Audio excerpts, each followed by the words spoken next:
Bonjour, frères et sœurs. Bienvenue de retour dans nos efforts de mieux comprendre la Bible. De laisser l'ancien parler au nouveau et le nouveau expliquer l'ancien. De voir les choses difficiles, mais aussi voir les liens qui se trouvent dans cette parole de Dieu. Nous continuons à avancer dans le livre de Nombre. Nous arrivons à vraiment quelque chose que je trouve intéressant parce qu'il y a des liens avec le Nouveau Testament. Lorsque l'Éternel cherche à rentrer le peuple dans le pays, il leur donne certains avertissements. Et un des grands avertissements, c'est débarrassez-vous de tous les idoles, tous les hauts lieux, tout ce qui pourrait vous amener dans la même sorte d'adoration que eux faisaient de leurs faux dieux. Mais ça va aussi dire débarrassez-vous des peuples qui pourraient vous inciter à aller vers ces faux dieux.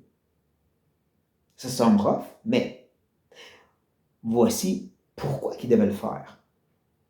Le chapitre 33 termine en disant mais si vous ne chassez pas devant vous les habitants du pays, ceux d'entre eux que vous laisserez seront comme des épines dans vos yeux et des aiguillons dans vos côtés.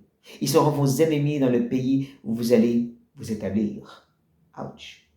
Si vous ne vouez pas à l'interdit, à anéantissez complètement ce mal, vous allez en souffrir. Des épines dans vos yeux.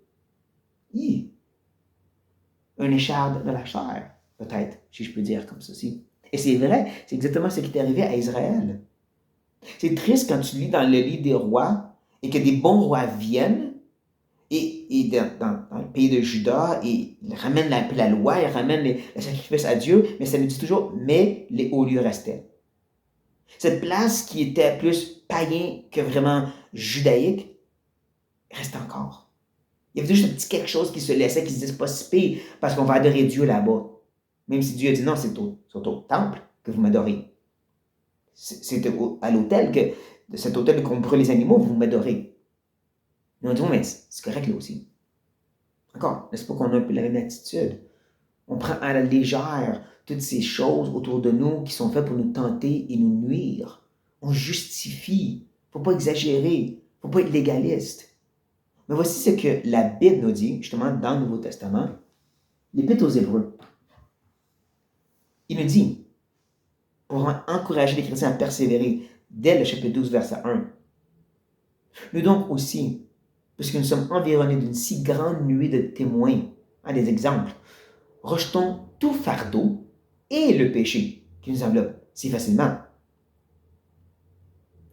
On est fort des fois pour se battre contre le péché et la chair.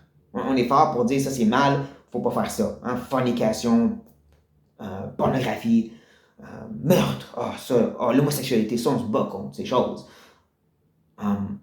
Mais les fardeaux aussi, c'est bon à enlever.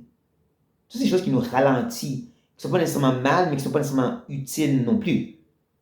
Parce qu'on est appelé à courir ce marathon, à dédier notre vie au Seigneur, à porter notre croix et le suivre.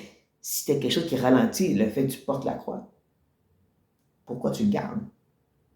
Tu ne réalises pas que c'est une épine dans tes yeux? Ou est-ce que tu es tellement habitué d'avoir cette épine dans tes yeux que ça ne te dérange plus? Je sais que j'ai dû faire face à ceci dans ma vie. En plus, une reprise encore maintenant. De laisser les épines. Ça ne me dérange pas trop, les épines. Mais de voir que ça m'aide utilement. Et même ça nuit énormément. Prenons-nous au sérieux que notre Dieu est saint. Il est jaloux. Il veut notre cœur à 100%. Il veut nos vies à 100%. Et que c'est le même Dieu que l'Ancien Testament qui dit si vous ne le faites pas, ça va être mal pour vous. C'est vos propres conséquences de ne pas m'écouter. Si nous continuons à courir avec des fardeaux, on va être ralenti et on va tomber. Si nous ne sommes pas assez alertes, c'est le péché qui va prendre le dessus. Est-ce qu'on va prendre ces choses au sérieux? Que le Seigneur parle à nos cœurs, frères et sœurs. Soyez bénis.